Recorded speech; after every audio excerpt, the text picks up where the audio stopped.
to those of you out there who are interested in organic gardening, those of you interested in food culture, interested in personal health or community health, as you know, there's been a great surge in interest in organic food, natural food, and growing your own food.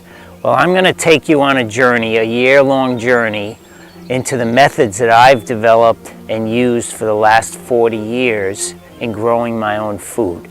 Most of these methods are time-tested. They've been around for a long time. They're not methods that I've developed. They've been developed by people who've been doing this for thousands of years, and some of these methods have been updated in the last few years by people who have a great understanding of science and ecology. So this will be a year-long journey, and we'll be growing food all 4 seasons. Okay, first I'd like to start off with telling you a little bit about my philosophy of agriculture or gardening. So this will be geared towards the homeowner, small farmer, people who live in urban areas, suburban areas. The applications, the principles will apply to a variety of situations.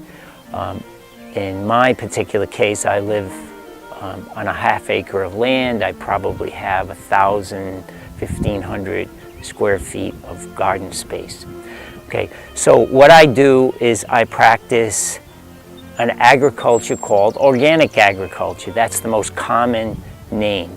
But I like to refer to this kind of agriculture as biological agriculture. Essentially, what you're doing is you're patterning the growing of food on the principles and the patterns you see in nature. Another name for this could be ecological agriculture.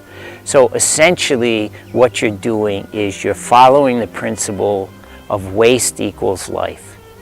Anything that's been alive, anything that's been growing, eventually dies and becomes waste.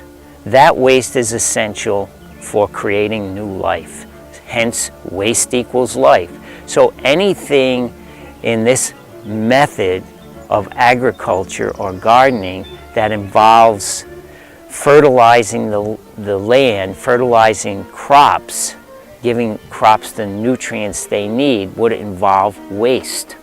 So essentially what you're doing is you're putting back into the life cycle the waste that was originally the living plant or animal. So this is why I call it biological agriculture. And essentially we're taking everything that was formerly alive,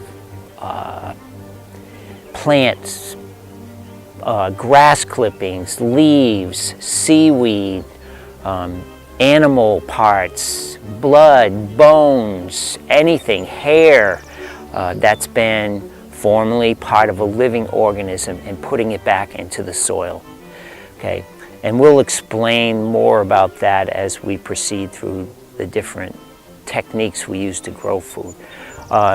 So that's essentially my philosophy of agriculture, and it's something that I'm very tied to and I'm experienced in, and it's also a concern of mine because we live in a world that's pretty toxic at times. So this particular kind of agriculture, gardening, involves not using toxic chemicals to grow food or to deal with pests, and the pests will be there. So with the biological method, we try to use measures that are the least harmful to the pollinators, bees, birds, earthworms, the variety of living forms that help to break down nutrients and make them available to plants. So whatever we put into the soil should add to soil life. So that's the goal of organic gardening, biological gardening, is not to grow an abundance of food. One of the effects of this way of doing things will be that you should get an abundance of food, high quality food.